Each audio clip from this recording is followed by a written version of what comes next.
राज्यातील आपले सरकार सेवा केंद्र अंतर्गत कार्यरत असलेल्या ब्लॉक व्यवस्थापक कर्मचाऱ्यांनी पुन्हा एकदा न्याय मागण्यासाठी आंदोलनाचा पवित्रा घेतलाय।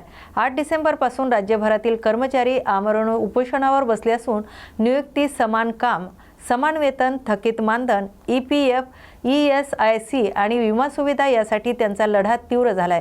अनेक वर्षापासून तात्पुरत्या सेवेत काम करूनही त्यांच्या नियुक्त्यांचा प्रश्न अद्याप प्रलंबित आहे। नवीन निविदा आणि एजन्सीमुळे आपले भविष्य धोक्यात येऊ नये अशी ठाम मागणी कर्मचाऱ्यांनी केली। डिजिटल सेवा आणि ग्रामीण प्रशासनाचा कणा समजले जाणारे हे कर्मचारी आता थेट नागपूरच्या हिवाळी अधिवेशनात आंदोलन छेडण्याची तयारी आहे। उपोषण काळात ग्रामीण जनतेला कमीत कमी त्रास होईल याची जबाबदारी कर्मचाऱ्यांनी घेतली असली तरी या परिस्थितीत शासन जबाबदार राहील असा इशाराही त्यांनी दिलाय। या संपूर्ण घडामोडीचा सविस्तर आढावा घेऊया आमचे प्रतिनिधी विनोद कांबळे यांच्याकडून। ऐतिहासिक यशवंतराव चव्हाण स्टेडियम नागपूर या ठिकाणी आंदोलनकर्त्यांचा जो ओघ आहे आपण पाहतोय की 2 दिवसांपासून सुरू आहे आणि लातूर असेल किंवा विविध जिल्ह्यांतील कंत्राटी जे शासनासाठी मागणी करत आहेत जिल्हा आणि तालुका स्तरावरती नियुक्ती केली पाहिजे। आपली सेवा पोर्टल जे आहे त्याच्यावरती नियुक्ती करण्यासाठी नेमकं प्रकरण काय आपण जाणून घेऊया आणि मागण्यांसाठी यशवंतराव चव्हाण स्टेडियम नागपूर या ठिकाणी हिवाळी अधिवेशनामध्ये त्यांना काय यावं लागलं, काय सांगाल? आम्ही सर्व राज्यातील तालुका व जिल्हा व्यवस्थापक आपले सरकार सेवा केंद्र या प्रोजेक्टमध्ये मागील 15 वर्षापासून काम करतोय। परंतु आम्ही मागील 15 वर्षापासून काम करत असताना आम्हाला कुठल्याही प्रकारे शासन आमची दखल घेत नाही। ज्यावेळेस कंपन्या नेमल्या जातात त्यावेळेस कंपन्यांचा करार संपतो 1-1 वर्षांनी आणि आम्हाला रस्त्यावर आणलं जातं। आमचा कुठेही विचार करत नाही शासन। त्यामुळे आम्ही यशवंत स्टेडियम येथे अन्न जलत्याग व आमरण उपोषण करण्यात येत आहे। आमच्या प्रमुख मागण्या या आहेत की आम्हाला कायमस्वरूपी कंत्राटी पद्धतीने पदनिर्मिती करून वयाच्या 58 वर्षापर्यंत जॉब सिक्युरिटी देण्यात यावी। आमचे जे काही आतापर्यंतचे थकीत मानधन आहे ते तात्काळ व लवकरात लवकर देण्यात यावं।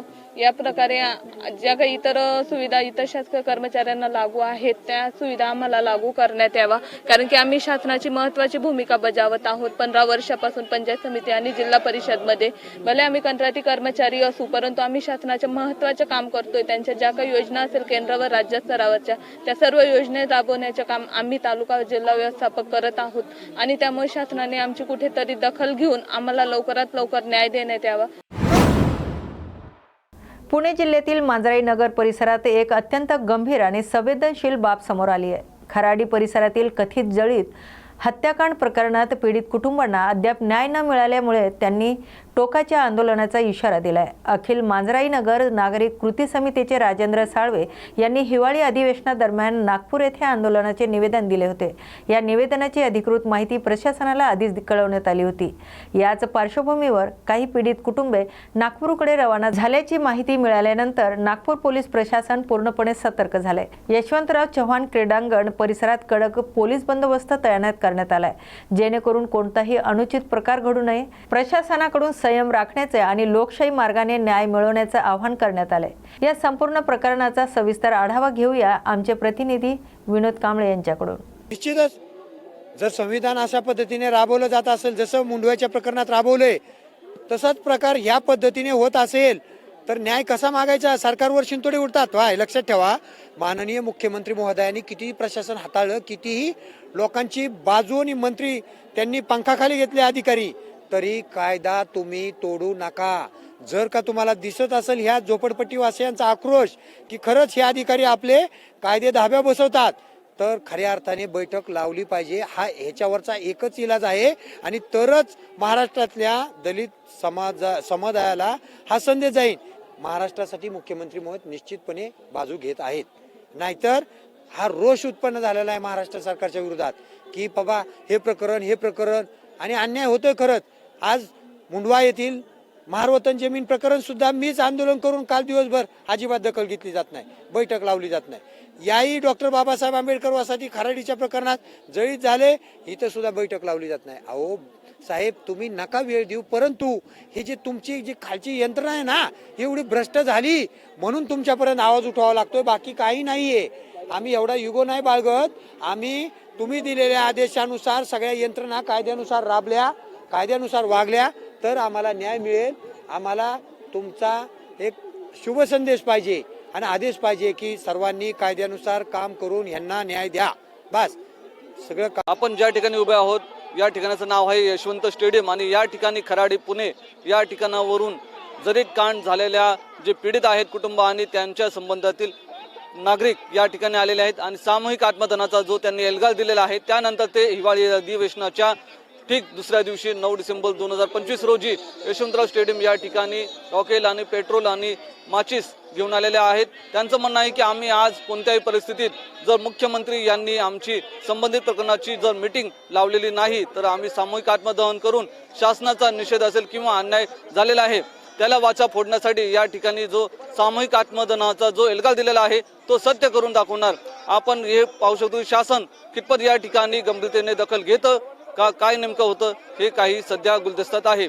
मी विनोद कांबळे, व्हिडिओ जर्नलिस्ट किशोर गायकवाडसह न्यूज मराठी 24/7 मुंबई। महाराष्ट्रात आजही तब्बल 85% नागरिक शिधा वाटपावर अवलंबून आहेत। ही बाब अत्यंत लाजिरवाणी असल्याची तीव्र टीका छत्रपती शिवाजी महाराज नगर माणखुर्द विधानसभा मतदारसंघाचे आमदार अबू आसिम आझमी यांनी केली।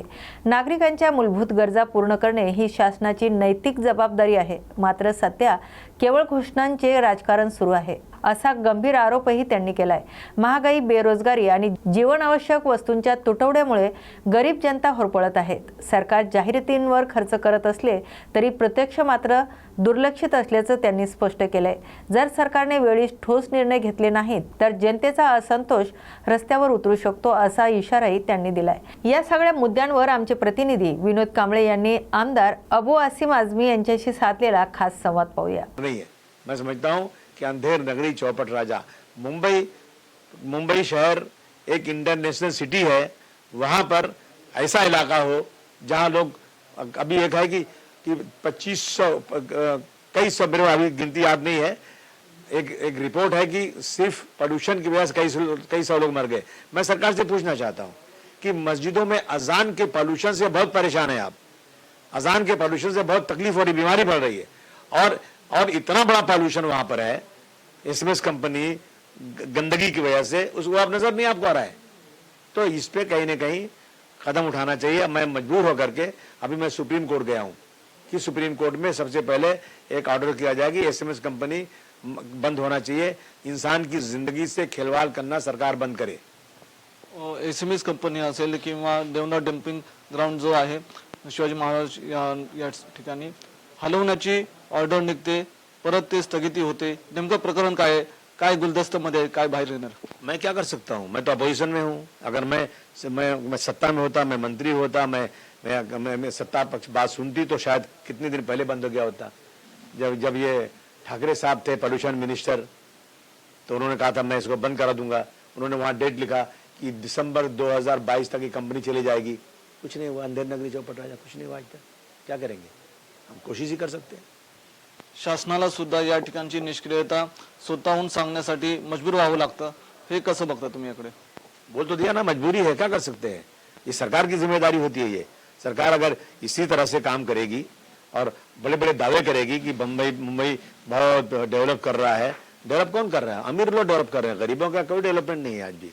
आज भी इस देश में 85 करोड़ लोगों को राशन नहीं दिया जाए तो वो खाना नहीं खा सकते। काय का डेवलपमेंट? अगर डेवलपमेंट करना है तो गरीबी अमीर दोनों के बीच में सही डेवलपमेंट होना चाहिए। शिवाजी मानकुर असेल या ठिकाणी सुद्धा एसआरच्या ज्या योजना आहेत त्या भरपूर वर्षांपासून प्रलंबित आहेत। शासन नुसतं नावासाठी नोटीस काढतं, परंतु एसआरच्या योजना तसंच प्रलंबित आहेत, 20-20 वर्ष झाली। नहीं तो ये पूरे मुंबई की हालत है। एसआर योजना जो है, देखो ऐसा है ना कि सब में पैसे चाहिए, पैसे थोड़ा बहुत पैसा नहीं चाहिए, बड़ी पेटी में पैसे भरने पड़ते हैं। खराब काम के लिए पैसे लोग देते हैं कि मेरा गलत काम है, रिश्वत दे के करा लूँ। यहाँ तो सही काम के लिए पैसे देने पड़ते हैं। अगर आपका काम बिल्कुल सच्चा है, कोई उसमें भी कोई गलत चीज़ नहीं है, उसके बाद भी अगर आप पैसे नहीं दोगे तो आपका काम नहीं होगा। ये हो रहा है मुंबई में। और अभी सबको पता है ये अच्छी तरह से कि जिसकी क्या हालत है। अगर आप देखेंगे सड़क बनती है उसमें साला भूसा डाल देते, सीमेंट डालते नहीं। कंप्लेन करो तो उसके बाद जो है विजिलेंस आती है तो विजिलेंस का और कुछ % बढ़ जाता है, काम सुधरता नहीं।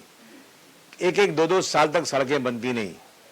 कितना बोलेंगे, कितना चिल्लाएंगे, कोई सुनने को तैयार नहीं है। मुंबईतील माहीम दर्ग्यात दरवर्षीप्रमाणे यंदाही 10 आणि 11 डिसेंबर रोजी कव्वाली कार्यक्रम आयोजित करण्यात आलाय. मात्र या कार्यक्रमासाठी सायंकाळी 7 ते 10 ऐवजी रात्री 12 वाजेपर्यंत परवानगी मिळावी यासाठी मुंबई उच्च न्यायालयात याचिका दाखल करण्यात आली.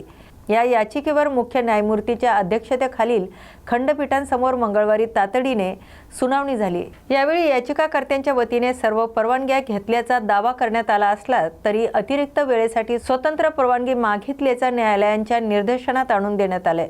मात्र न्यायालयाने स्पष्ट शब्दात सांगितलंय की दर्ग्यात किंवा त्याबाहेरील परिसरात कोणत्याही प्रकारचा जल्लोषाला कायद्याने परवानगी नाही. हा कायदा तुम्हाला माहीत नाही का, असे खडेबोल सुनावत न्यायालयाने याचिकाकर्त्यांना दिलासा देण्यास नकार दिलाय. या सुनावणीमुळे कव्वाली कार्यक्रमाचा वेळ निश्चित राहणार असून कायद्याचे काटेकोर पालन करण्याचे निर्देश देण्यात आलेत. आमदारास मोर पैशांचा नोटांचं बंडल दाखवण्यावरून नागपूरमध्ये राजकीय वातावरण तापलं असतानाच मुंबईत सार्वजनिक बांधकाम विभागाच्या कार्यालयातही कामासाठी राजेरोसपणे टक्केवारी घेतली जात असल्याचा धक्कादायक प्रकार उघडकीस आलाय. एका अधिकाऱ्याने थेट ठेकेदारांकडून पैसे स्वीकारतानाचा व्हिडिओ महाराष्ट्र नवनिर्माण सेनेचे नेते संदीप देशपांडे यांनी काल सार्वजनिक केला होता. या प्रकरणाची गंभीर दखल घेत सार्वजनिक बांधकाम मंत्री शिवेंद्रराजे भोसले यांनी चौकशीचे आदेश दिले आहेत. मात्र त्याचवेळी आज संदीप देशपांडे यांनी आणखी एक भ्रष्ट अधिकाऱ्यांचा कथित प्रकार उघड केल्याने खळबळ उडाली आहे. या प्रकरणात पुढे कोणकोणते कारवाई होते याकडे संपूर्ण राज्याचे लक्ष लागले. विधिमंडळाचे हिवाळी अधिवेशन नागपूरमध्ये सुरू असताना मुंबईतील मंत्रालयात एक गंभीर प्रशासकीय बाब समोर आली आहे. वस्त्र उद्योग मंत्री संजय सावकारे यांचे मंत्रालयातील कार्यालय सोमवारी रात्री कार्यालयीन वेळेनंतरही उघडे असल्याचं निर्देशनात आलं. मंत्री नागपूरमध्ये असताना मंत्रालयातील कार्यालय उघडे राहिल्याने सार्वजनिक बांधकाम विभागाने तात्काळ कार्यवाही करत हे कार्यालय सील केले. या घटनेमुळे मंत्रालयातील सुरक्षा व्यवस्थेवरही गंभीर प्रश्न उपस्थित झालेत. या प्रकरणाची अंतर्गत चौकशी होण्याची शक्यता असून पुढील कार्यवाहीकडे लक्ष लागले. गोव्यातील नाईट क्लबमधील अग्नितांडवानंतर आणि नववर्षाच्या स्वागतानिमित्त होणारी प्रचंड गर्दी लक्षात घेऊन मुंबई अग्निशमन दल सतर्क झालेत. मुंबईतील हॉटेल्स, रेस्टॉरंट, पब, बार यासारख्या आस्थापनांमध्ये 22 ते 28 डिसेंबर दरम्यान विशेष अग्निसुरक्षा मोहीम राबवण्याचा निर्णय घेण्यात आलाय. या काळात अग्निसुरक्षेदरम्यान आवश्यक अटी शर्तीचं पालन होत नसल्याचं आढळल्यास संबंधितांविरोधात महाराष्ट्र आग प्रतिबंधक आणि जीवरक्षक उपाययोजना अधिनियम 2006 अंतर्गत कडक कार्यवाही केली जाणार असल्याचा इशारा अग्निशमन दलाने दिलाय. मुंबई, ठाणे, पुणे, नागपूरसह 29 महानगरपालिकेच्या निवडणुकीची घोषणा पुढील आठवड्यात करण्याची तयारी राज्य निवडणूक आयोगाने सुरू केली असली तरी मतदार याद्यांमधील दुबार नावांच्या घोळामुळे प्रक्रिया काहींशी अडखळलेली दिसत आहे. महापालिकांच्या मतदार याद्यांमध्ये प्रारूप जाहीर झाले असले तरी त्यावरील हरकतीवर निर्णय घेऊन प्रभागनिहाय अंतिम याद्या जाहीर करण्याची मुदत मुळात 10 डिसेंबरपर्यंत होती. मात्र विलंब लक्षात घेऊन ही मुदत आता 15 डिसेंबरपर्यंत वाढवण्यात आली. त्याचबरोबर मतदान केंद्रनिहाय मतदार याद्या प्रसिद्ध करण्याची मुदतही 22 डिसेंबरवरून 27 डिसेंबरपर्यंत वाढवण्यात आली.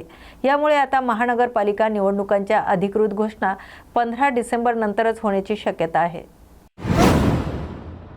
मुंबई महानगरपालिका अंधेरी पूर्व, सांताक्रूज आणि दादर प्रभादेवी विभागातील मोठ्या आकाराच्या जलवाहिन्यांच्या जोडणीची महत्त्वाची कामे हाती घेणार आहे.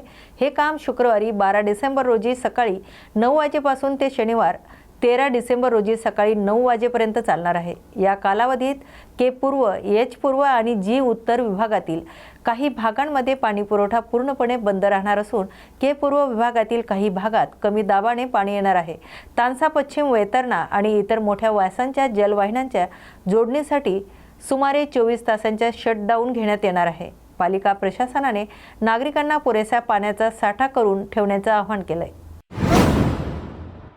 नाताळ, नववर्ष आणि हिवाळ्याच्या सुट्टीत वाढणारी प्रवाशांची गर्दी लक्षात घेऊन मध्य रेल्वेने 76 हिवाळी विशेष रेल्वे गाड्यांचा निर्णय घेतला आहे. या गाड्या मुंबई ते करमाळी, नागपूर, मंगरुळू, त्रिवंतपुरम तसेच पुणे ते नागपूर, अमरावती आणि सांगानेर या मार्गावर धावणार आहे. CSMT करमाळी CSMT दरम्यान एकूण 36 दैनिक विशेष गाड्या चालवण्यात येणार असून CSMT ते करमाळी विशेष गाडी 19 डिसेंबर ते 5 जानेवारी दरम्यान रोज रात्री 12:20 CSMTहून सुटेल आणि त्याच दिवशी दुपारी 1:10 करमाळीला पोहोचेल। गाडी क्रमांक 01152 करमाळी CSMT विशेष 19 डिसेंबर ते 5 जानेवारी दरम्यान रोज दुपारी 2:15 करमाळीहून सुटेल आणि पुढच्या दिवशी रात्री 3:45 CSMT पर्यंत पोहोचेल। हिवाळी सुट्टीत गोवा आणि इतर पर्यटन स्थळांना जाणाऱ्या प्रवाशांसाठी ही मोठी सोय ठरणार आहे। तर ह्या होत्या आजच्या मुंबईसह राज्यातील महत्त्वाच्या घडामोडी। ताज्या अपडेट पाहण्यासाठी पाहत राहा न्यूज मराठी 24/7। नवा भारत, नवा विचार।